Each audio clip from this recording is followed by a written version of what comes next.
Bienvenue sur IFSI Réussite. Aujourd'hui, on travaille un sujet IFSI où il faut argumenter, justifier et citer juste les définitions.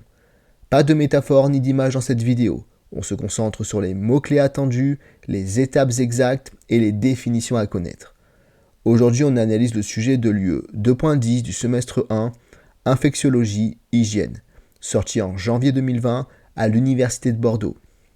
Bienvenue dans la nouvelle façon d'apprendre. Passons immédiatement à la partie 1. Comprendre le risque infectieux et sa prévention. La rencontre entre l'hôte et l'agent infectieux, une histoire d'équilibre fragile. On peut imaginer le corps humain comme une grande citadelle protégée par des murailles et patrouillée par une armée de défenseurs. Chaque jour, des micro-organismes s'en approchent.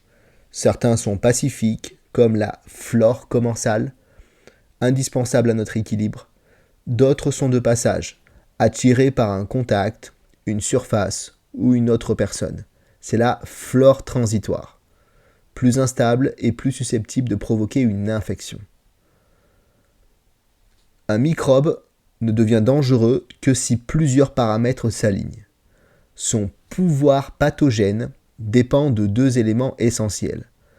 L'endroit par lequel il entre et la quantité qui franchit les barrières. Ce n'est pas la même chose de pénétrer par une petite écorchure ou d'être injecté profondément dans un tissu. Sa virulence, c'est sa capacité interne à faire des dégâts, à envahir, à contourner les défenses naturelles. L'infection apparaît lorsque l'agent infectieux échappe au mécanisme de défense et parvient à se multiplier. Parfois, les défenses naturelles s'affaiblissent. Une maladie chronique, une immunodépression, un traitement médicamenteux, une chirurgie récente, autant de contextes qui rendent possible une infection opportuniste. C'est alors qu'un microbe déjà présent, parfois même un membre habituel de notre flore, peut soudain devenir envahissant.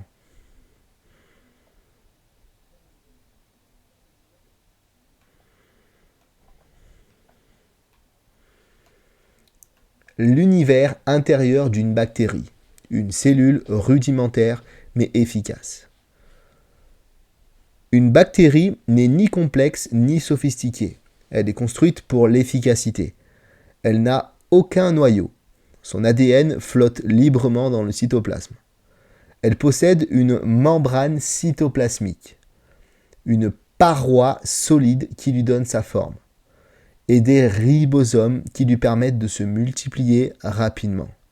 Cela suffit largement à assurer sa survie, sa reproduction et parfois sa capacité à devenir pathogène.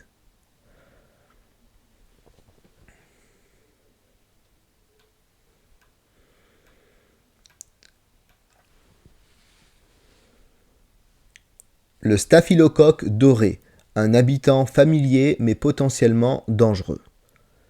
Le Staphylococcus aureus est une petite bactérie ronde de type cocci, gram-positif.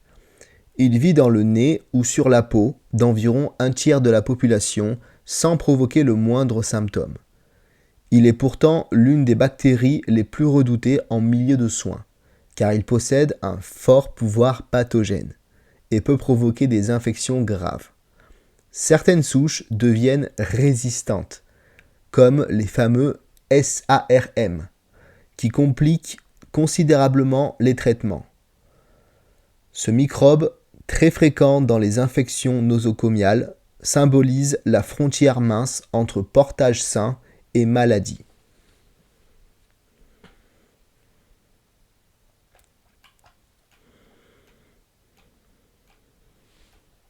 Quand une infection devient associée aux soins. Une infection associée aux soins ne choisit pas son lieu.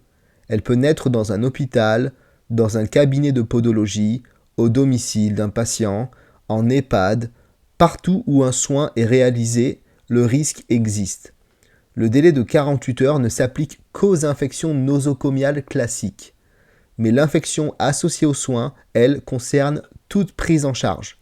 sans limite temporelle et peut toucher aussi bien le patient que le professionnel de santé.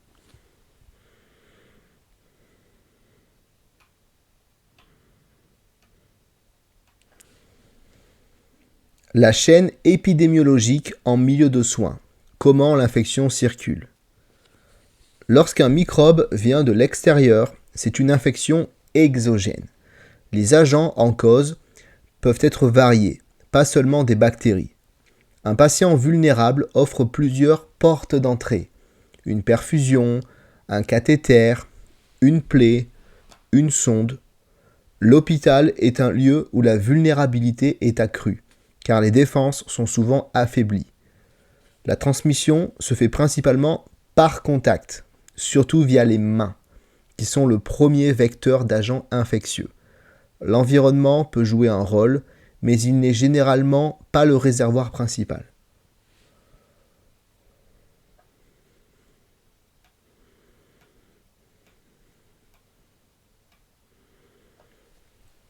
La surveillance des infections nosocomiales, une boussole nationale. Pour savoir si un établissement se porte bien, il faut mesurer les infections nosocomiales. On sait que l'infection urinaire est la plus fréquente. Les enquêtes en indices permettent d'observer les nouveaux cas au fil du temps, tandis que les enquêtes en prévalence montrent combien de patients sont infectés à un instant donné. Ces surveillances permettent d'ajuster les programmes nationaux de prévention. Elles sont organisées par les CEPIAS, en lien avec Santé publique France.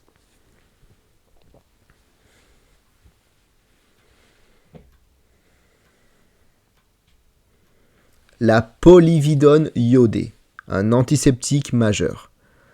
La polyvidone iodée agit très vite. Elle tue les bactéries en quelques secondes. C'est un antiseptique majeur, mais il faut connaître ses limites. Elle est neurotoxique, ne doit jamais être utilisée chez le nouveau-né et n'est pas synergique avec la chlorhexidine. Sa puissance impose de la manipuler avec discernement.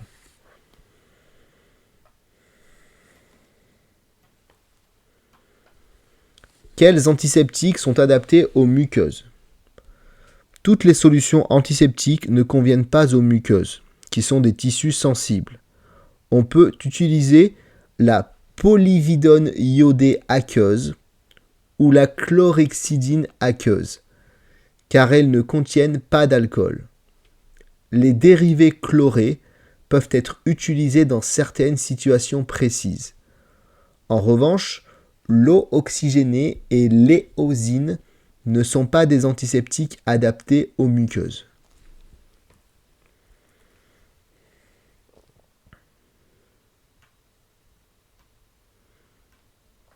Ce qui influence l'efficacité d'un antiseptique. L'efficacité d'un antiseptique dépend de la quantité de microbes présents, de la propreté de la peau, car les substances organiques comme le sang ou les sécrétions diminuent son pouvoir. Les conditions de conservation jouent également un rôle important. Plus la contamination est massive, plus l'antiseptique devra lutter pour être efficace.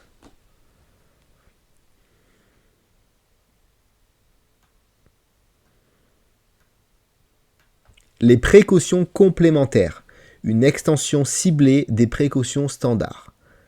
Les précautions complémentaires ne remplacent pas les anciennes mesures d'isolement, elles les modernisent.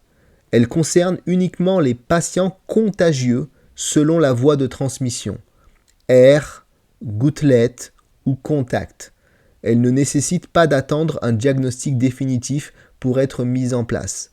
La suspicion suffit. Elle repose sur la compréhension du mode de transmission. Mais le cœur de la prévention de la transmission croisée restera toujours les précautions standards.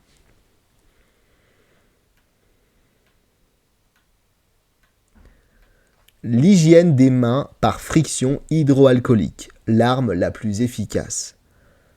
La friction hydroalcoolique est plus efficace et mieux tolérée que le lavage. Elle agit en quelques dizaines de secondes mais nécessite un temps suffisant, généralement 20 à 30 secondes, ce qui est plus long que les 15 secondes souvent évoquées. Elle n'a pas besoin d'être précédée d'un lavage, sauf si les mains sont visiblement souillées. Elle est indispensable avant et après le retrait des gants, car les gants ne remplacent jamais l'hygiène des mains.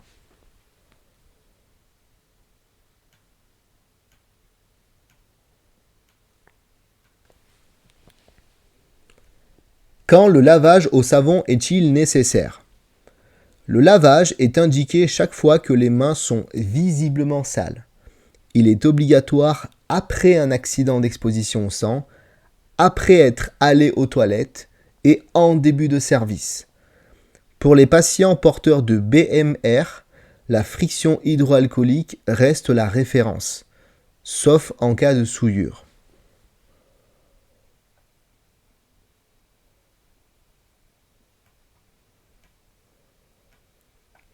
Les précautions standards, le socle de la sécurité.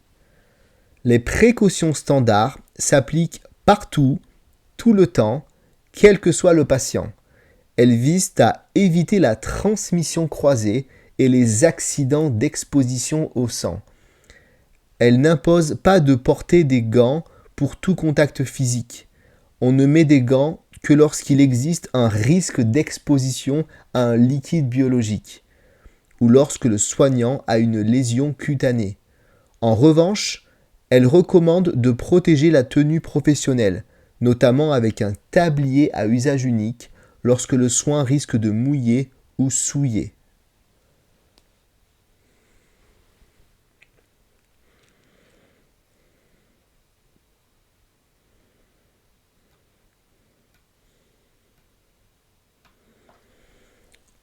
Le port des gants, une règle simple qui se raconte facilement.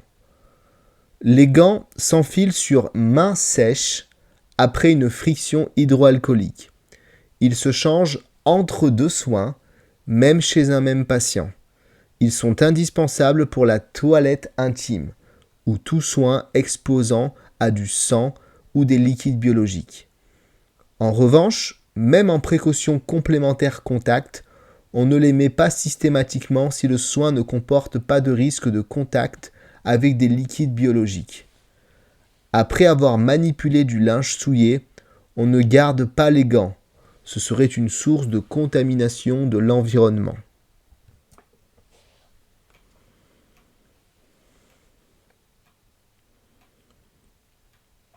Le devenir des matériels perforants.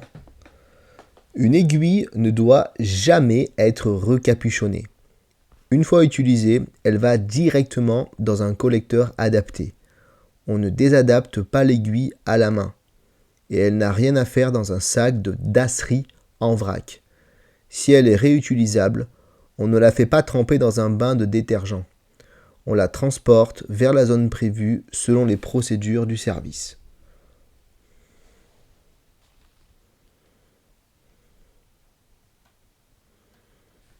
Quand porter un masque chirurgical ?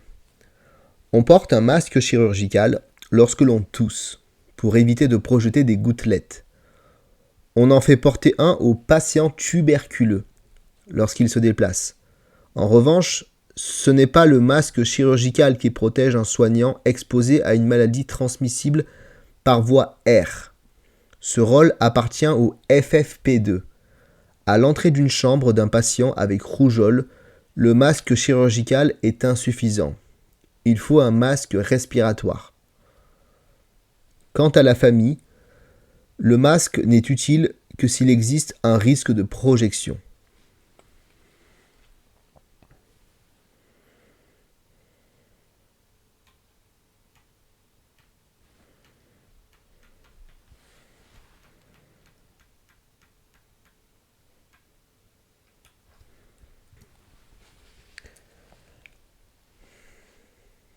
Partie 2. Analyse de la situation au regard du risque infectieux. 1. Le contexte du soin. Un terrain à haut risque infectieux. Cette situation se déroule dans un service de SSR, où les patients sont souvent fragiles, porteurs de dispositifs invasifs ou en post-opératoire. ce qui augmente leur risque infectieux. Monsieur A été opéré d'une prothèse totale du genou, et ce seul élément place le patient dans une configuration de porte d'entrée majeure. Car toute chirurgie orthopédique expose à un risque d'infection profonde, potentiellement grave. Le site opératoire représente une rupture de la barrière cutanée, ce qui constitue un accès direct à l'organisme pour les agents infectieux. La présence de taches de sang sur le pansement renforce ce risque, car le sang est un produit biologique susceptible de contenir des agents infectieux, notamment des bactéries commensales, qui deviendraient pathogènes si elles franchissaient cette barrière. Dans ce contexte, toutes les actions de Benoît doivent être guidées par les précautions standards, qui visent à prévenir la contamination croisée par manuportage, protéger la tenue professionnelle, gérer correctement l'environnement et éviter les accidents d'exposition au sang.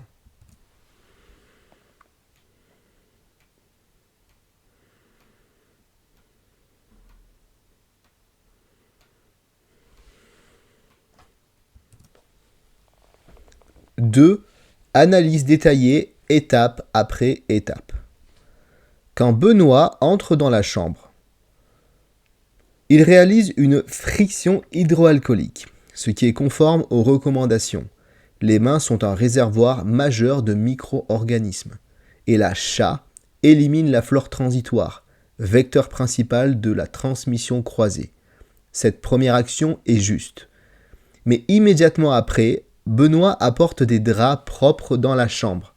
C'est ici qu'un premier problème apparaît. Le linge propre doit toujours rester hors de la zone potentiellement souillée. Le fait de constater un pansement taché aurait dû l'alerter. La chambre présente déjà un risque de contamination. En déposant les draps propres directement sur le lit avant d'avoir sécurisé l'environnement, Benoît expose ses draps à la contamination environnementale.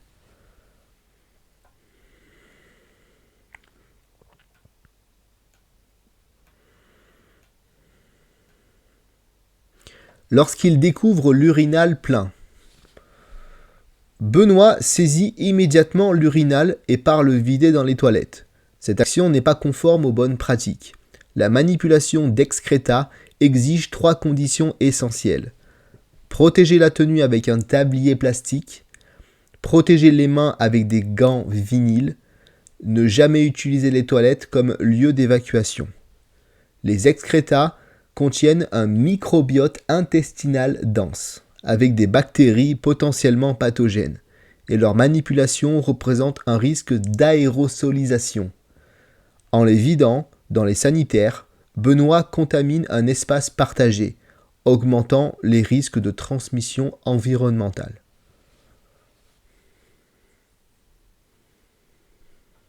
De plus, le transport de l'urinal aurait dû se faire fermé, ce qu'on ne voit pas dans la situation. Cet oubli augmente encore le risque de dissémination de micro-organismes.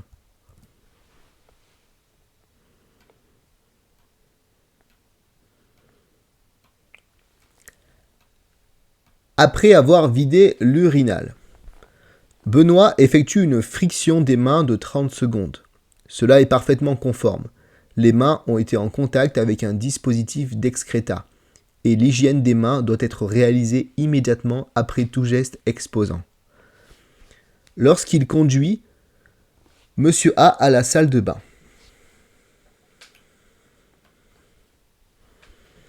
il accompagne le patient, l'installe et met le nécessaire à portée. Ces actions sont adaptées. Aucun soin invasif n'est réalisé à ce moment-là.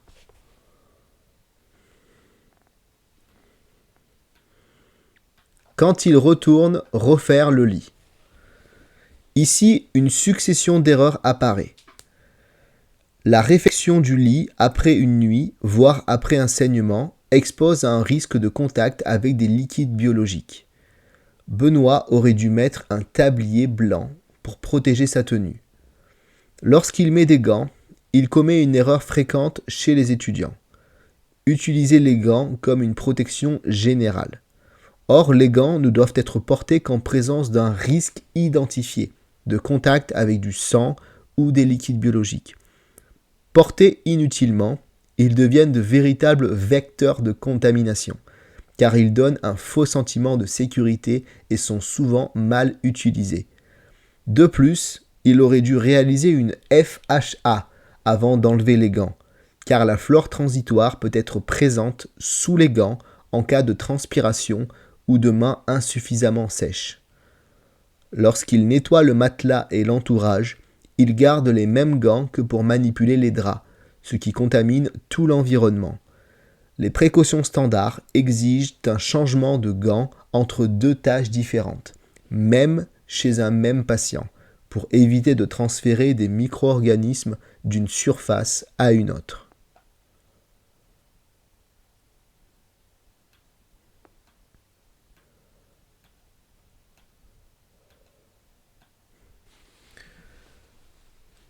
Quand Monsieur A se coupe en se rasant, Benoît interrompt son geste, retire ses gants et en met d'autres. Sur le principe, changer de gants lorsqu'on passe d'un contexte environnemental à un soin est correct. Cependant, plusieurs manquements apparaissent. Il se rend auprès du patient blessé sans protection de la tenue, alors qu'il existe un risque de projection de sang. Il ne porte pas nécessairement le bon type de gants. Dans un risque de contact avec du sang, ce sont des gants nitriles qui sont recommandés, pas des gants vinyles. Il jette ses gants dans les DAOM, alors que tout matériel souillé de sang doit être éliminé dans la filière DASRI, conformément aux précautions standards numéro 6.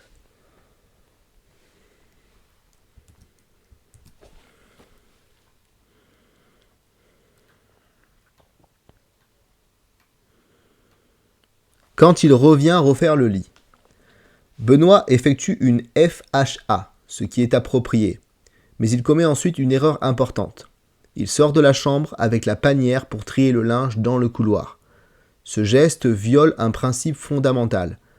Le tri du linge doit toujours s'effectuer dans la chambre, pour éviter la dissémination microbienne dans les espaces communs et limiter la contamination croisée. Ce geste contamine potentiellement un espace partagé, augmentant le risque pour les autres patients, visiteurs et professionnels.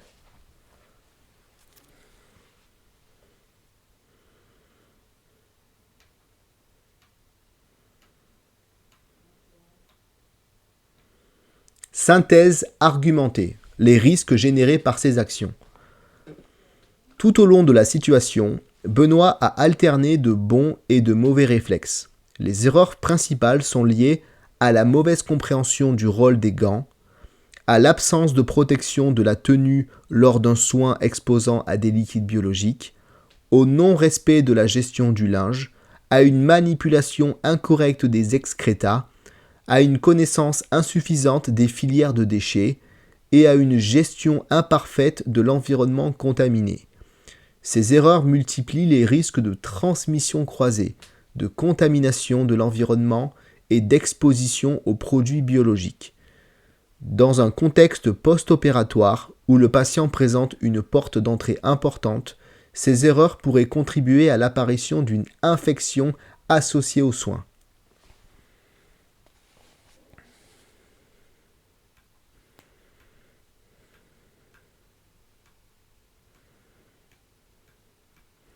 Conclusion personnelle et engageante. Cette situation illustre à quel point la maîtrise des précautions standards est fondamentale dans notre profession. Chaque geste, même le plus simple, a une portée invisible mais déterminante. En tant que futur professionnel, il est essentiel de comprendre que la sécurité du patient dépend autant de notre vigilance que de notre technicité. L'hygiène n'est pas un ensemble d'obligations administratives, c'est un engagement moral envers la personne soignée. Je retiens de cette analyse qu'un soin ne se résume jamais à un geste technique. C'est une suite de décisions, de postures, de réflexes qui doivent être guidés par la connaissance du risque infectieux, l'application stricte des précautions standards et une conscience professionnelle constante. C'est dans cette rigueur quotidienne que se construit la qualité et la sécurité des soins. Tu viens d'écouter une vidéo IFSI Réussite spéciale UE avec argumentation. Ici, chaque mot compte. C'est du contenu précis et argumenté avec les définitions à connaître. Ces vidéos sont faites pour t'aider à rédiger ce qu'il faut pour répondre exactement à la question posée. C'était IFSI Réussite, le savoir vivant, clair et efficace.